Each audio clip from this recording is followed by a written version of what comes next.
Aux yeux de leur église, les Mormons réunis ici ont péché. Ils sont homosexuels, un motif grave, passible d'exclusion. Alors le temps d'un week-end, ils se retrouvent dans une paroisse plus tolérante de Washington pour partager leur expérience. Jared a été forcé de partir pour avoir brisé le code moral des Mormons.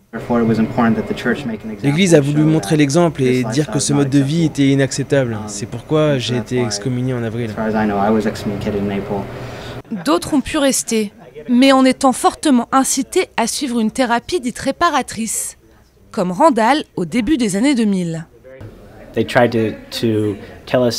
Ils ont essayé de nous dire que si on faisait plus de sport ou si on passait plus de temps avec des durs, si on pensait différemment ou si on allait dans la montagne jouer du djembé, alors on deviendrait hétéro. Le débat fait rage au sein de cette communauté très conservatrice. Loin des quartiers généraux de l'église basée dans l'Utah, certains évêques ne ferment plus systématiquement la porte aux homosexuels. Tristan a la chance de fréquenter une paroisse ouverte à Washington.